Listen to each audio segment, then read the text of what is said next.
오늘 아침 우리에게 주신 하나님 말씀을 봉독합니다. 창세기 11장 1절에서부터 9절까지의 말씀입니다. 창세기 11장 1절에서 9절까지의 말씀을 제가 봉독해 가겠습니다.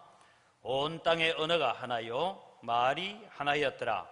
이에 그들이 동방으로 옮기다가 신할 평지를 만나 거기 거류하며 서로 말하되 자 벽돌을 만들어 견고히 굽자 하고 이에 벽돌로 돌을 대신하여 역청으로 진흙을 대신하고 또 말하되 자 성읍과 탑을 건설하여 그 탑 꼭대기를 하늘에 닿게 하여 우리 이름을 내고 온 지면에 흩어짐을 면하자 하였더니 여호와께서 사람들이 건설하는 그 성읍과 탑을 보려고 내려오셨더라. 여호와께서 이르시되 이 무리가 한 족속이요 언어도 하나이므로 이같이 시작하였으니 이후로는 그 하고자 하는 일을 막을 수 없으리로다.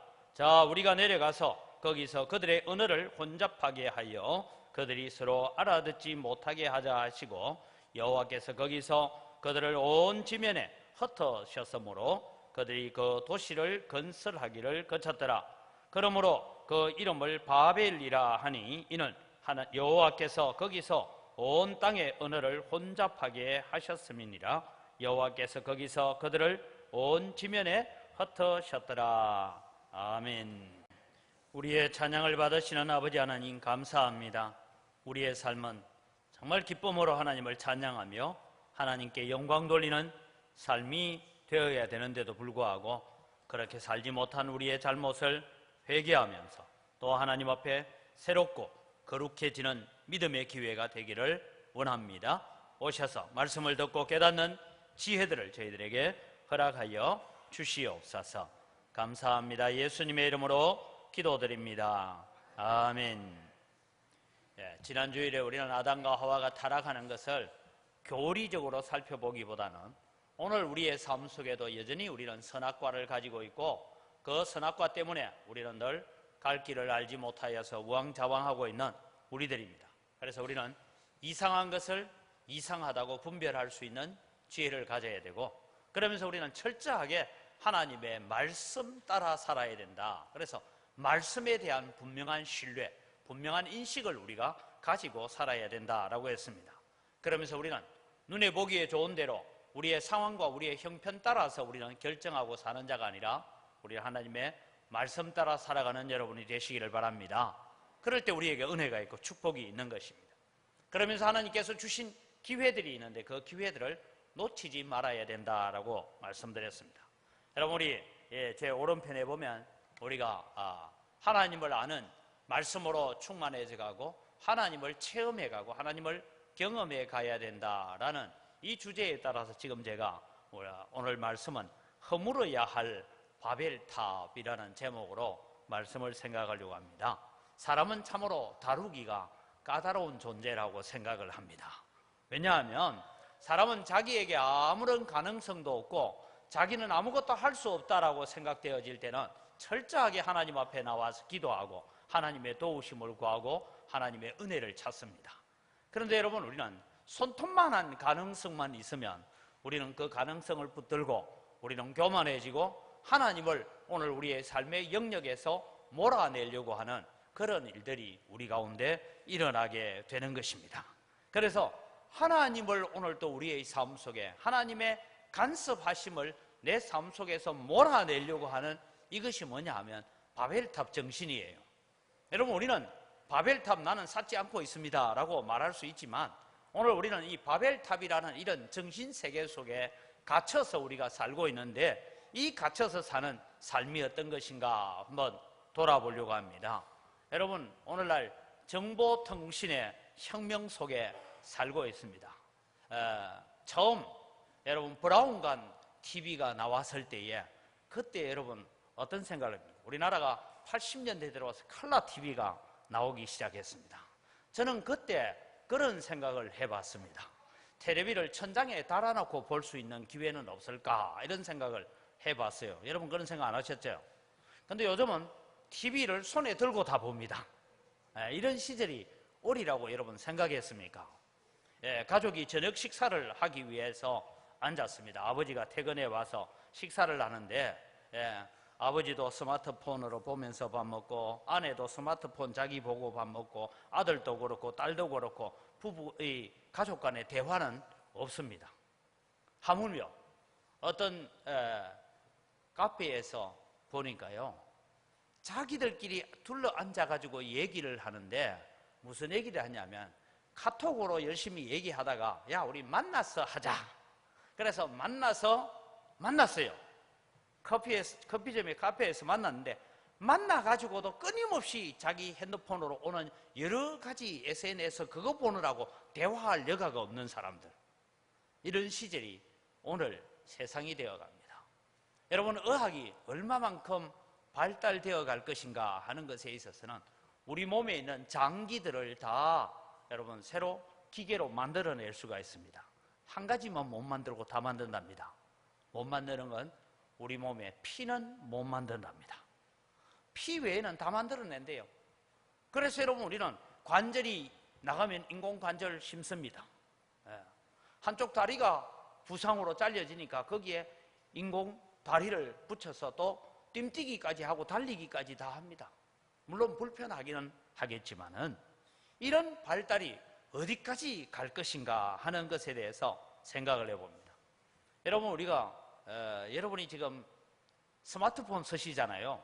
스마트폰이 가지고 있는 사용할 수 있는 능력에 아마 여러분들이 사용하는 것 10% 이상 사용하시는 분은 스마트폰의 가치를 대단하게 잘 쓰는 분입니다.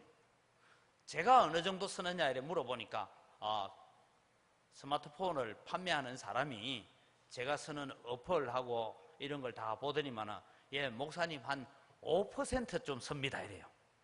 그러니까 여러분, 스마트폰이 할 수 있는 일들이 엄청나게 있는데 제가 5% 쓴대요.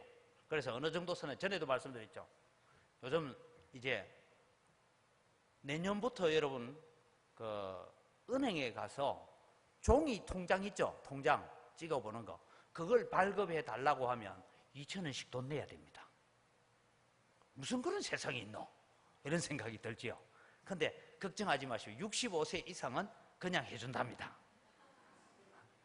근데 하여간 이제는 종이 통장이 없어집니다. 그럼 어떻게 하느냐? 핸드폰을 들고 야 우리 큰아들한테 돈 20만 원 좀 보내. 이러면 핸드폰이 답을 합니다. 큰아들에게 20만 원 보낼까요? 물어요. 그래. 이러면 알았습니다. 송금했습니다. 그럼 끝이에요. 지금도 하고 있습니다, 여러분. 뭐 모르는 것처럼 얘기하지만 지금 벌써 은행에서 실시했어요. 이거 다 깔고 합니다. 도대체 얼마만큼 발전해 갈까? 참 좋은 세상이 올 것 같다라는 생각이 들기는 하지만 여러분, 우리는 기억해야 됩니다. 주님 오라 하시면 다 갑시다. 주님 오라 하시는데 우리가 뭐 여기 영원히 살 것도 아니고 이 세상은 잠시 다녀가는 세상이다라는 것을 늘 우리의 마음속에 잊지 말았으면 좋겠습니다. 오늘 여러분, 이제 노아 홍수가 끝나고 난 다음에 노아 할아버지도 죽었어요. 그리고 그 다음 세대가 생겨지면서 저 아라라 산에서 이들이 이제 동쪽으로 점점 이동을 해갑니다.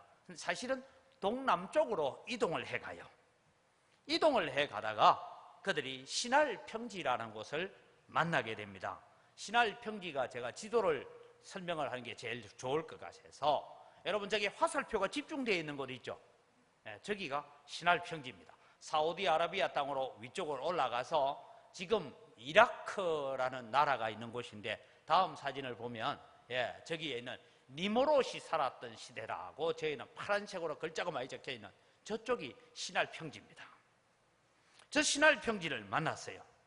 방주에서 나온 사람들이 이제 점점 이동을 해가면서 아마 그들은 양가죽이나 염소가죽, 소가죽 이런 걸 가지고 텐트를 만들어서 이슬도 피하고 비도 피하고 그러면서 이제 점점 동쪽으로 이동을 해갑니다. 산에서 내려와야 되니까요. 왜냐하면 노아 홍수가 있기 전에는 아마 겨울이 없었다고 보여집니다. 온실 속에 산 것 같아요. 그런데 노아 홍수 이후에는 겨울이 옵니다. 그러니까 추위를 이기기 위해서는 점점 남동쪽으로 이동해 가다가 시날 평지를 만났는데, 시날 평지가 얼마만큼 넓은 평야냐 하면 여러분, 우리 서해안 고속도로를 타고 가면 어느 평야가 제일 넓습니까? 김제평야. 예, 김제평야 한 10배쯤 된다 보면 됩니다. 신할 평지가 그만큼 넓은 광활한 초지를 가지고 있는 신할 평지를 만납니다. 그래서 거기서 그런 생각을 이 넓은 땅에 이제는 예전에는 나무 과일만 따먹고 살기에는 가족들이 너무 많으니까 농사도 지어야 되겠고 양도 키워야 되고 소도 키워야 되고 이러면서 이 넓은 땅에 우리가 살면 좋겠다 하고 신할 평지를 정착지로 정하기 시작했습니다. 신할 평지를 정착하려고 살다 보니까 이제는 텐트를 들고 옮겨 다니는 것이 아니고 뭐가 필요해요? 집이 필요해요.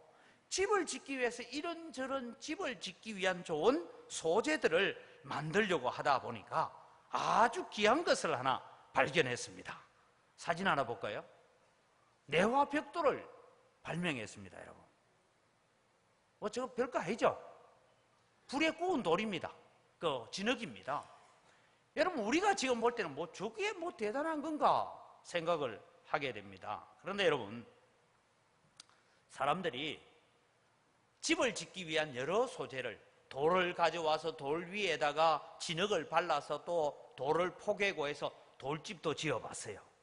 그리고 여러 가지 집을 짓던 가운데서 어떤 사람이 하나 진흙을 잘 이겨가지고 그것을 불에 구웠더니 돌보다 단단해요, 이게.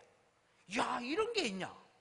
그런데 이 불로 구운 돌은, 이 흙은 물이 봐도 어떻게 돼요? 내화 벽돌 안 보시는가 보다, 그죠? 내화 벽돌은 잘 구워 놓으면 물에도 풀어지지 않습니다. 그냥 진흙은 어때요? 물이 오면 풀어져 가지고 무너질 수 있는데, 이거는 진흙은 이겨서 잘 구우니까 물에도 견디네. 그래서 내화 벽돌을 발명한 거예요. 그리고 연구에 연구를 거듭해서 아주 단단하고 돌보다 더 단단한 벽돌을 만들게 되었고 발명하게 되었습니다. 실험에 실험을 거듭해서 드디어 돌보다 더 단단한 흙벽돌을 만들었습니다. 당시에 신할 평지에서 흔하고 흔한 그 흙들과 역청은 여러분 이미 노아 홍수 때도 물이 침입하지 못하도록 방수제로 사용을 했습니다.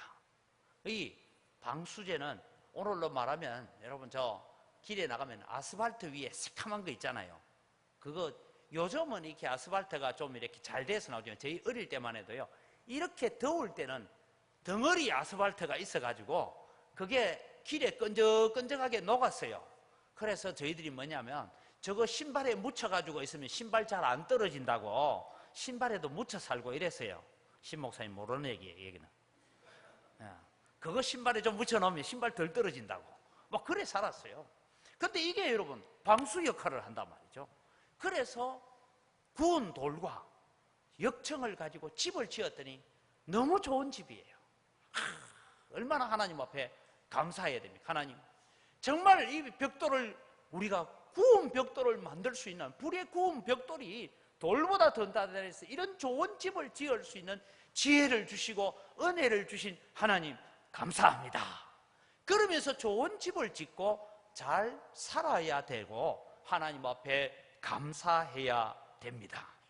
그런데 여러분, 이 벽돌 한 장을 발명하고 난 다음에 사람들의 생각이요, 이상한 방향으로 발전해 가기 시작했습니다. 내화 벽돌 한 장이 발명되자 그들은 이 벽돌로 성을 만들고 높은 탑을 세우기로 작정을 했습니다. 요즘 말하면 여러분 고층 아파트를 짓고 또 하나는 높은 탑, 여러분 가끔씩 가보면 공장에 여러분 높이가 50m씩 되는 꿀뚝 보셨죠? 그런 것과 같은 그런 탑을 세우기로 작정을 했습니다. 이때 당시에 지도자가 누구였느냐 하면 10장에 보면 니므롯이라는 사람이 나오는데, 이 니므롯은 여호와 앞에 특이한 사냥꾼이었다라고 성경은 그렇게 얘기하고 있는데, 이 니므롯의 특이한 사람이다 하는 그 의미는 무엇을 의미하고 있느냐 하면 하나님을 인정하지 않는 사람, 하나님을 대적하는 사람, 이런 뜻입니다. 이 니므롯이 아마 당시에 군주가 되어서 이 바벨탑을 쌓기로 결정을 했습니다. 바벨탑 여러분 사진 한번 보세요. 꼭 저렇다는 것은 아니고 바벨탑을 만들 때 이런 형식으로 만들었다고 후대에 사람들이 저 바벨탑을 저렇게 쌓아갔지 않겠느냐 하고 그림을 그린 거예요. 지금 바벨탑이 꼭 저렇다는 얘기는 아닙니다. 저 정도의 공사가 되어지다가 공사가 중단되어지는 일들이 있었습니다. 사랑하는 성도 여러분, 당시의 사람들이 방랑 생활을 하고 이 목축을 나가며 옮겨 다니는 생활을 하다가 정착지를 발견하게 되었고, 그 정착지에서 아름다운 정착을 위해서 집을 짓기로 했고, 그렇게 집 짓는데 아주 좋은 소재인 내화 벽돌을 발명했다라는 것은 하나님의 은혜입니다. 여러분, 요즘 시대에 컴퓨터를 발견하고 핸드폰을 만든 것처럼이나 그때 당시에 내화 벽돌을 발명했다는 것은 핸드폰 만든 것보다 더 위대한 발명이에요.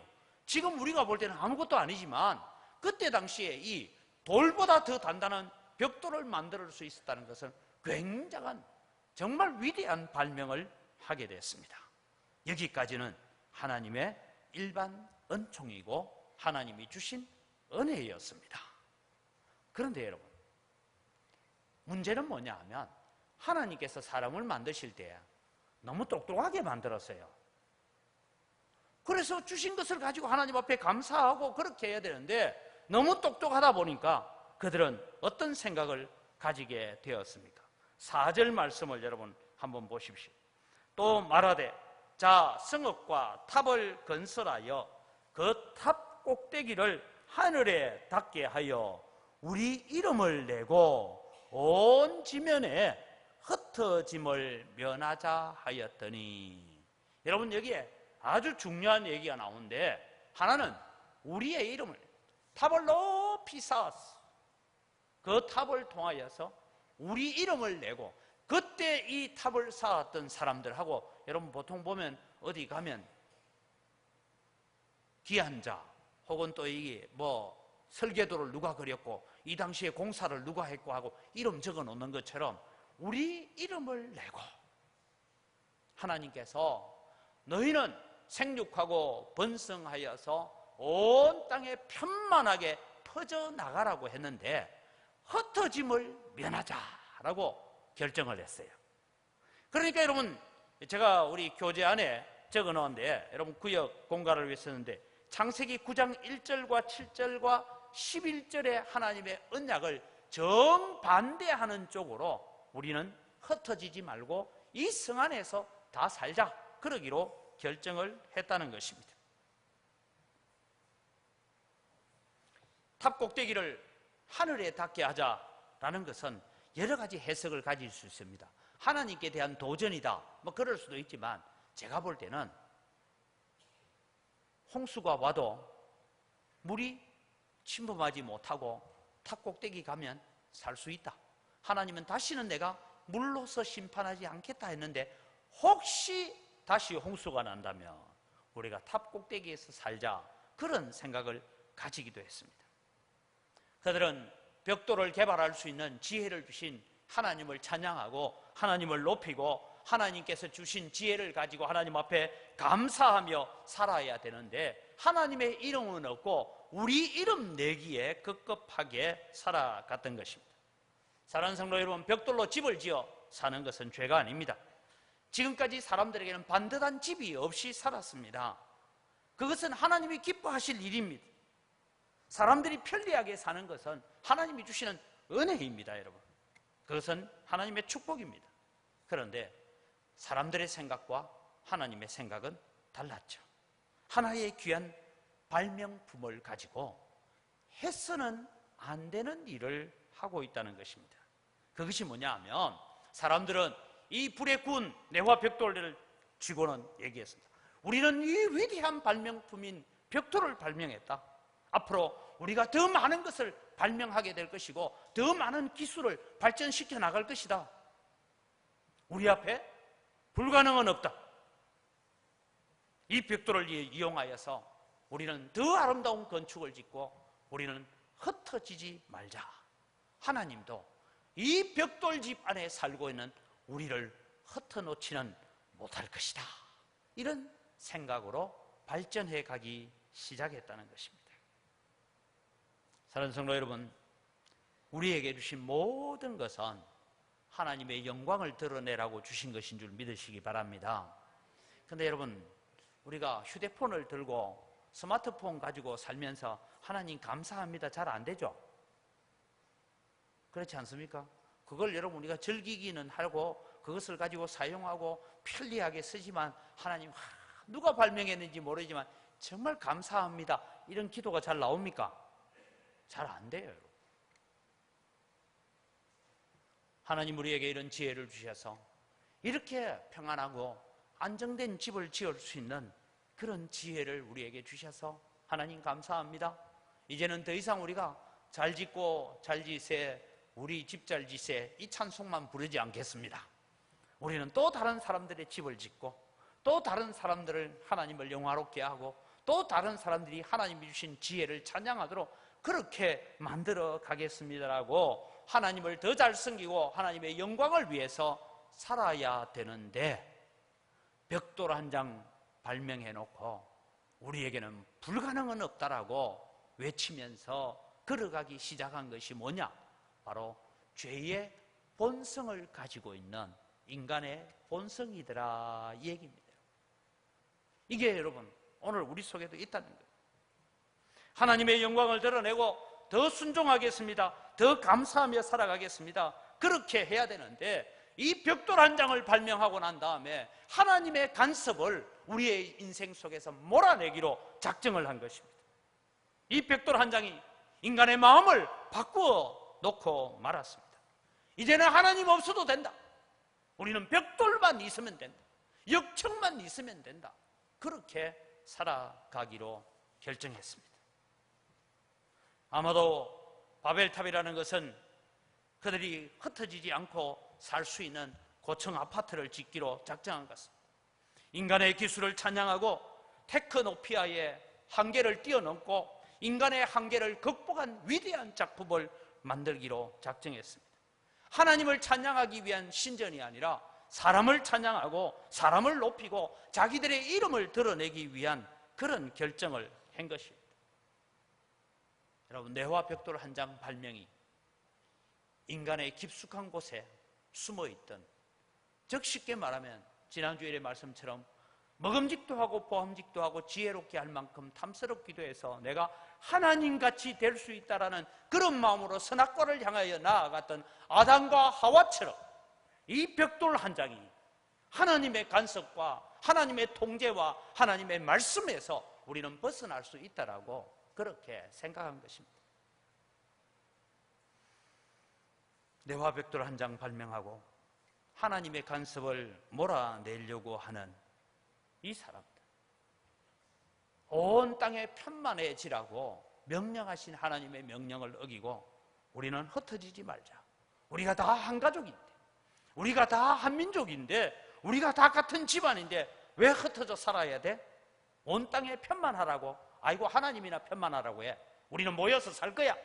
이런 결정을 내리는 것이 오늘 바벨탑을 쌓고 있는 니므롯 통치하에 있었던 노아의 후손들의 모습이다라는 것입니다. 이때 하나님께서 오셨습니다. 하나님께서 간섭하십니다. 하나님께서 오셔서 이 인간들이 하고 있는 일이 도대체 뭔가 우리가 한번 내려가 보자. 그리고 오셔서 내린 결정이 무엇입니까? 이들이 하는 일을 그대로 두었다가는 앞으로 저들이 하는 일을 우리가 막지 못한다. 이 막지 못한다 이 말은요, 하나님께서 할 수 없다 그런 의미가 아니고 이 의미는 다른 의미를 가지고 있습니다. 여러분. 그 의미가 뭡니까? 하나님께서 막지 못한다는 것은 이들을 그냥 두면 노아 홍수 전에 멸망의 길을 걸어갔던 사람처럼, 나중에 후세되기는 하지만 소돔과 고모라 사람처럼 하나님께서 유황을 내리고 불을 내리고 물을 내려서 다 죽일 수밖에 없는 그런 자리까지 죄가 가득 차 갈 수밖에 없다 이 말이에요. 이대로 뒀다가는 안 되겠다. 그래서 하나님이 결정을 했어요. 이들의 언어를 혼잡하게 하기로 결정하셨습니다. 그래서 물 좀 가져와 했더니만은 나무를 메고 올라와요. 야, 물 가져오라는데 그게 말이 안 통해. 갑자기 누가 또 요청을 합니다. 나무 좀 가져와라 이랬더니 벽돌 들고 뛰어 올라옵니다. 그래서 말이 통하는 사람들끼리 서로 뿔뿔이 흩어지게 만드셨습니다. 여기서 여러분, 우리는 하나님이 임재하시면 어떤 일이 일어나는지를 우리는 발견합니다. 먼저는 여러분, 하나님이 강림하시면 첫째는 심판입니다. 대표적인 심판이 소돔과 고모라입니다. 하나님께서 찾아오셨을 때에 이 소돔과 고모라가 죄가 관영하여서 불과 유황으로 다 죽임을 당합니다. 하나님께서 찾아오시니까 노아 홍수 이전에 사람들이 여전히 먹고 마시고 시집가고 장가가고 사는 그 삶에 젖어 있을 때 하나님은 홍수로 멸하실 수밖에 없었어요. 하나님께서 이집트 왕국에 하나님이 찾아오시니까 어떤 일입니까? 하나님을 거역하고 10가지 재앙에도 불구하고 계속 항거하고 있는 바로의 궁궐에 하나님이 찾아오시니까 초태생들은 다 죽임을 당하는 그런 결과를 가져왔습니다. 히스기야 왕 시절에 하나님이 찾아오시니까, 천사가 찾아오니까 18만 5천 명이 하룻밤 사이에 다 죽었습니다. 광야에서 있던 이스라엘 백성이 하나님을 향하여 원망하고 불평하고 있을 때에 하나님은 때로는 불로서 연병으로서 불뱀을 보내서 이스라엘을 망하게 한 적도 있습니다. 여러분, 하나님의 임재는 심판입니다. 오늘 여러분, 우리는 하나님의 심판 앞에 서지 않도록 애써야 됩니다. 하나님이 임재하시면 두 번째 일이 일어나는데, 그 일은 뭐냐 하면 성령의 강력한 역사가 일어납니다. 평소에 발견하지 못했던 자신의 모습을 발견합니다. 그리고는 외칩니다. 호주님, 이게 저의 본 모습입니까? 이렇게 추하고 더러운 존재가 나 자신이란 말입니까? 하나님, 잘못했습니다. 애통하고 회개하는 역사가 일어나는 곳은 성령의 역사가 있는 곳입니다. 하나님께서 그냥 가만두었더라면 그 경영하는 일을 금지할 수 없으리라. 무슨 말입니까? 멸망의 길을 걸어가도록 내버려 두기 싫어서 하나님은 간섭하시기로 하셨고 언어를 혼잡하게 하셔서 흩어지게 만드셨다가 대략 2000년의 세월이 흐르고 난 다음에 오순절 성령 강림을 통하여 언어가 다시 통일되어지는 일시적인 역사를 일으켜 가셨습니다. 오늘 여러분, 우리는 하나님께서 그 공사가 계속 진행되었더라면 인류는 다시 멸망의 길을 걸어가고 말았을 것입니다. 그런데 하나님께서 언어를 혼잡하게 하신 것은 인류를 살리기로 작정하신 거예요. 그것이 때로는 은혜고 그것이 때로는 축복이 되었습니다. 여러분, 오늘 우리가 살아가면서 우리는 때로는 고난을 당하고 어려움을 당할 때 그 고난만 바라보지 마시기 바랍니다. 그 고난 때문에 우리가 주님께 더 가까이 나아가고 그 고난 때문에 하나님을 만나게 되고 그 고난 때문에 하나님을 인정하는 자리에 설 수 있다면 그것은 축복임을 믿으시기 바랍니다. 하나님의 역사를 벽돌로 가리워 보려고 했던 사람들입니다. 오늘 하나님께서 우리에게 원하시는 것은 무엇입니까? 저는 살아가면서 느끼는 것이 그런 생각을 가집니다. 지금 우리가 살고 있는 도시 생활에 우리 주변에 있는 것 가운데서 하나님의 작품이다라고 생각하고 감사할 수 있는 것들이 별로 없는 것 같아요. 다 인간의 기술이고 다 인간의 발명품이고 그런 속에 쌓여 있으면서 오늘 여러분, 우리는 문제가 하나 있습니다. 여러분, TV를 보면서 연속극을 보면서 뉴스를 보시면서 저 지구 반대쪽에 일어난 일들이 실황 중계되어지는 뉴스를 보시면서 야, 하나님 위대하시다 생각합니까? 안 합니까? 그거 할 리가 없어요. 다시 말씀드립니다. 여러분, 휴대폰을 보면서 야, 정말 하나님께서 너무너무 위대하셔. 어떻게 사람을 이렇게 똑똑하게 만들어가지고 이런 휴대폰까지 만들게 하셔서 이래 됩니까? 우리가 가지고 있는 모든 기술과 환경 속에 우리가 젖어 있으면서 문제가 무엇이냐면 하나님을 느낄 수 있는 기회가 점점 사라져 간다라는 것입니다. 하나님의 역사를 벽돌 한 장을 들고 가리어 보려고, 하나님의 간섭하심을 벽돌로 가리어 보려고 했던 그 시대의 바벨탑을 쌓고 있는 사람들이나, 오늘 모든 것이 인간의 힘이고 인간의 지혜고 물질의 힘이고 돈의 위력 앞에 무릎 꿇고 살고 있는 우리에게나 동일한 바벨탑인 것입니다. 저는 가끔씩 그런 생각을 합니다. 하나님께 기도하면 드디 이루어지는데, 돈으로 해결하면 다 되는데 기도할 필요가 뭐가 있지? 저는 그래서 가끔씩 그런 생각이 들어요. 예전에 여러분 우리 가운데서는 기적들이 많이 일어났습니다. 그런데 어떤 분이 저한테 그래 물어요. 목사님, 한국 교회 초창기에 폐병이 났고 어떤 몹쓸 병이 났고 암이 났고 하는 그런 기적들이 일어났는데 요즘은 왜 안 일어납니까? 물어요. 그래서 제가 그랬어요. 그때만큼 간절하지 않기 때문이다. 왜냐하면 제가 어릴 때만 해도 감기가 걸려서 열이 펄펄 나면 저희 어머니가 감기약을 주면서 그냥 안 줬습니다. 무슨 약인지도 잘 모르지만 하여튼 그때 급하게 지어와가지고 머리에 안수 기도를 하고 눈물로 기도하고 하는데 약 먹으라 이랬어요. 근데 요즘 저도 그래요. 누가 아들이 감기 걸려 그러면 야 빨리 약 먹어 이러지, 아버지 아들 하나님 믿는다 이래 안 하잖아요. 여러분도 약 먹을 때 그런 마음으로 안 먹잖아요. 약이 너무 좋아요. 병원이 너무 좋아요. 병원 가면 되는데 뭘 그렇게 기도하고 난리야고. 의사가 얼마나 좋은데. 여러분, 오늘 의학적으로 약이 발견되어지고 과학적으로 아주 좋은 자료들이 발명되어지는 그것을 통해서 우리 마음속에 하나님이 점점 사라져 가고 있습니다. 오늘 이 바벨탑 사건을 통해서 하나님께서 우리에게 주시고 싶은 말씀이 있습니다. 우리의 삶 속에 하나님의 위대하심이 어디에 있습니까? 지난 한 주간을 여러분 살아오시면서 하나님의 위대하심을 얼마나 느끼고 얼마나 체험하고 살아오셨습니까? 우리는 인간 기술의 위대함 속에서 하나님의 은혜가 들어올 자리가 우리 마음속에 점점 더 사라져가고 있다라는 것입니다. 그래서 저는 병원에 신방을 가면 참 감사할 때가 있어요. 병원에 신방 가면요, 주로 그냥 작은 병으로 오신 분들은 괜찮은데 좀 큰 질병에 걸리면 가서 기도해 주면요 얼마나 눈물을 흘리고 감사하는지 몰라요. 기도를 했더니만은 옆에 있는 다른 병상에 있는 분, 저는 처음 보는 사람인데 자기도 기도 좀 해달래요. 그래서 왜 기도할까요? 했더니 자기는 어느 교회 나가는 권사님이래요. 그래서 아이고 그렇습니까? 어째서 아파서 오셨습니까? 예 알겠습니다. 수술을 앞두고 있다니까 기도합시다 하고 또 이제 처음 보는 사람이지만 또 기도를 열심히 했어요.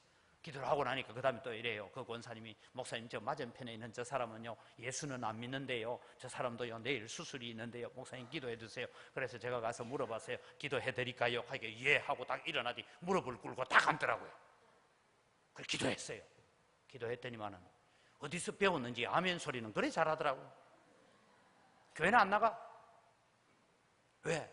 내일 큰 수술을 해야 되니까. 간 일부분을 도려내야 된다니까. 위장 일부분을 도려내야 된다니까. 그럴 때는 얼마나 간절해집니까? 얼마나 겸손해지는지 몰라요. 그리고 그 사람이 수술 이후에 죽었는지 살았는지 예수 믿는지 안 믿는지는 아직도 모릅니다. 제가 대구에서 했던 일인데, 문제는 여러분, 우리가 심하게 아프면 겸손해집니다. 우리의 연약하면 연약할수록 겸손해집니다. 그런데 우리 손에 손톱만큼이라도 가능성을 붙들면 겸손해지지 않는 것이 오늘 우리가 바벨탑 속에 살고 있는 우리의 모습이라는 것이죠. 니모롯이 바벨탑을 쌓는 것이 아니라 오늘도 여전히 우리는 바벨탑을 쌓아가고 있다는 것입니다.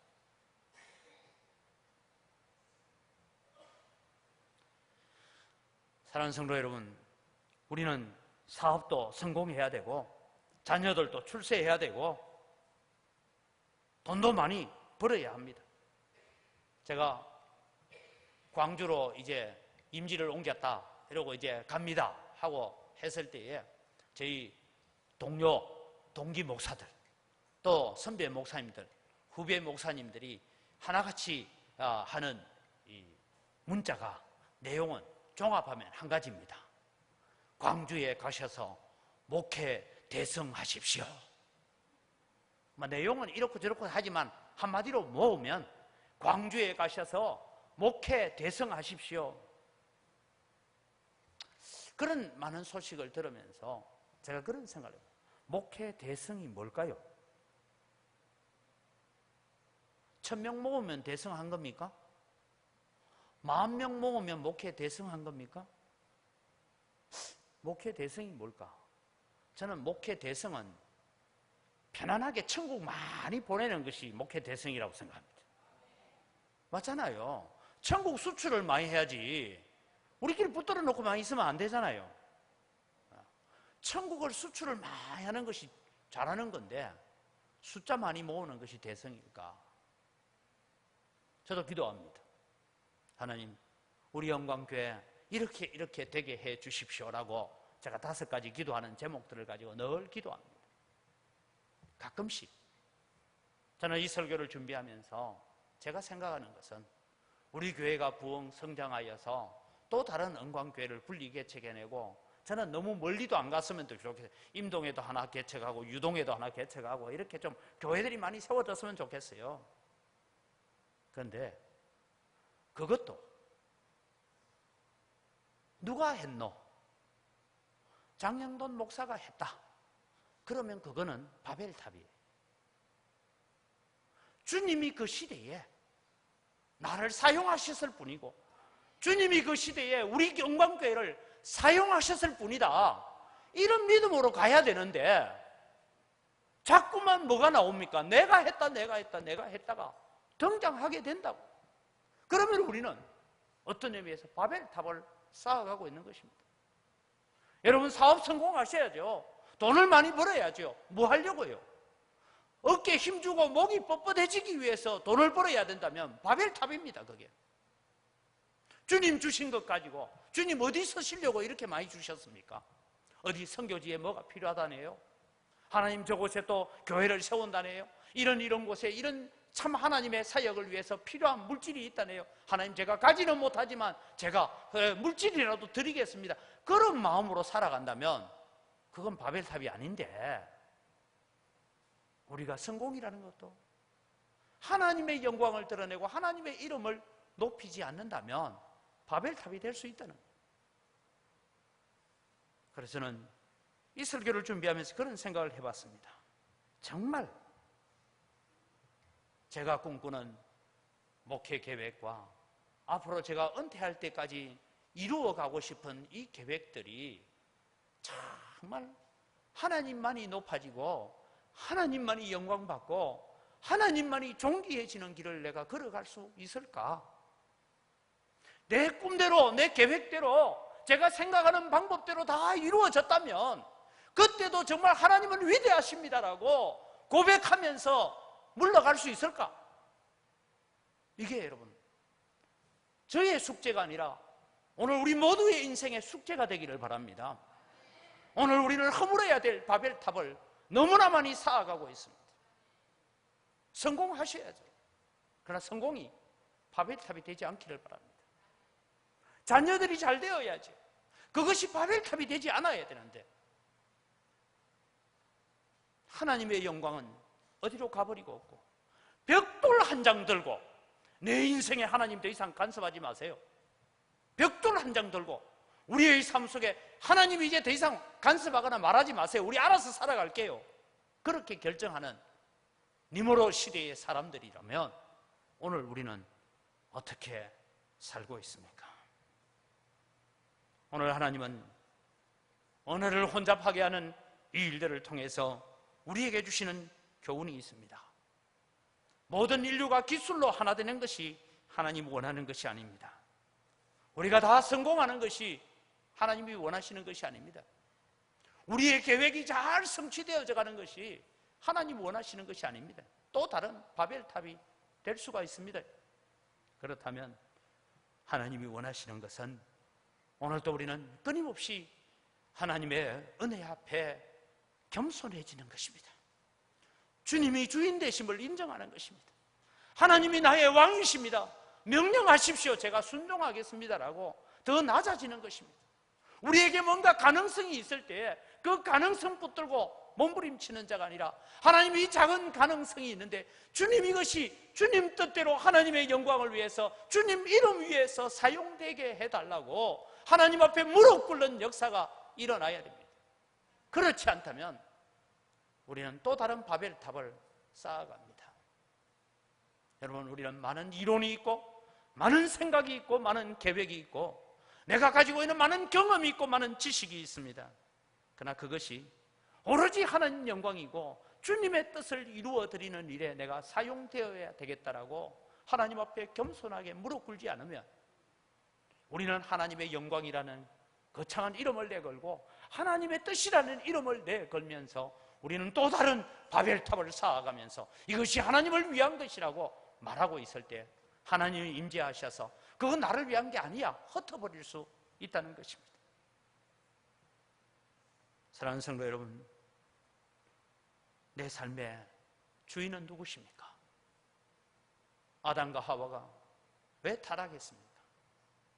왜 니모로 시대에 이 귀한 발명품 벽돌 한 장 때문에 하나님을 몰아내려고 했습니까?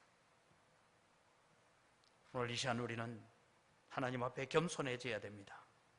하나님 우리에게 은혜를 달라고, 하나님 오늘도 우리에게 거룩한 영을 충만하게 부어달라고 기도해야 됩니다. 하나님, 끊임없이 내 자신을 쳐서 주님 십자가 앞에 무릎 꿇는 자 되게 해달라고, 주님 말씀하십시오, 종이 듣겠습니다라고 고백하며 나아가야 됩니다. 주어진 것에 감사할 줄 알고 주어진 것 가지고 하나님 영광 돌리고 하나님 높이면서, 하나님 나를 통해서, 우리 가정을 통해서, 우리 자녀들을 통해서, 우리 영광교회를 통해서 어떠하든지 죽은 영혼 살려내고 낙심한 영혼들이 돌아오게 만들어서 하나님께 영광 돌리고 찬양하는 그런 믿음의 역사를 일으켜가게 해 주옵소서라고 기도하면서, 여러분, 내 손에 들려있는 작은 가능성 때문에 하나님의 간섭하심을, 하나님의 말씀하심을 외면하지 않고 하나님 앞에 무릎 꿇어 가는 믿음의 삶을 살아가시면서 순종하고 싶은 마음, 복종하고 싶은 마음이 내 마음속에 더 간절하게 일어나게 해달라고, 뭔가 내 뜻대로 되어갈 때 하나님의 영광을 위해서 더 무릎 꿇는 자 되게 해달라고 기도하면서 하나님을 주인 삼고 내 마음속에 바벨탑을 허물어버리고 오직 하나님 영광 위에, 하나님 이름 위에, 하나님의 뜻을 위해 살아가는 여러분 되시기를 주의 이름으로 축원합니다. 이 시간 우리 주신 말씀을 기억하면서 지금까지 여러분의 마음속에 어떤 바벨탑을 쌓아오셨습니까? 하나님 이 바벨탑 다 허물어뜨리고 오직 주님 영광만을 위해서 살겠습니다. 주님만 존귀케 되기를 원합니다. 그는 흥하여야 되겠고 나는 쇠하여야 하리라 했던 세례요한과 같은 믿음으로 살아갈 수 있게 해달라고 우리 다 같이 주여 한번 외치고 간절히 기도합니다. 주여! 아버지 하나님, 은혜를 이 시간 감사합니다. 오늘 또 저희들을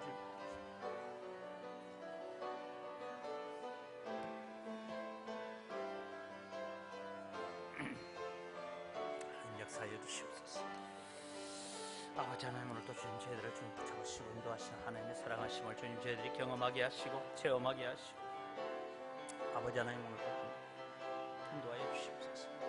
하나님 아버지, 오늘 또 주님 저희들을 주님 불쌍히 여겨주시고, 아버지 하나님 오늘 또 저희들이 하나님 앞에 겸손해지게 하시고, 아버지 하나님 앞에 주님 무릎 꿇게 하시고, 하나님 앞에 나다지게 하시고, 하나님 앞에 엎드려 다 되게 하여 주시옵소서. 역사하여 주시옵소서. 은혜를 다하여 주시옵소서. 아버지 하나님 주시옵소서.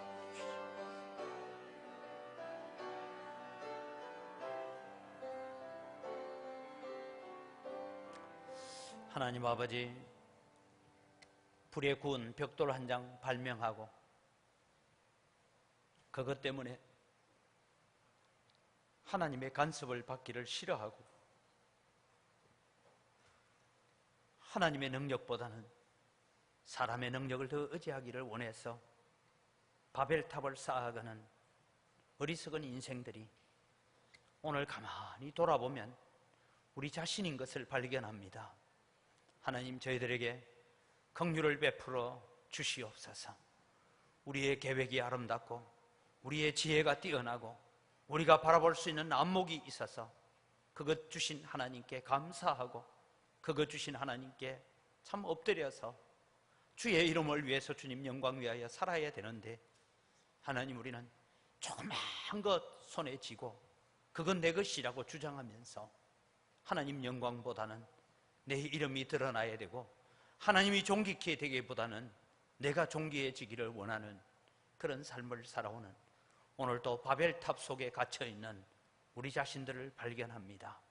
하나님, 오늘도 우리의 모든 기도의 제목들 가운데서 그는 흥하여야 하겠고 나는 쇠하여야 하리라고 고백하면서 주님을 앞세우기를 원하였던 세례요한과 같은 고백들이 우리의 고백이 되게 하여 주시옵소서.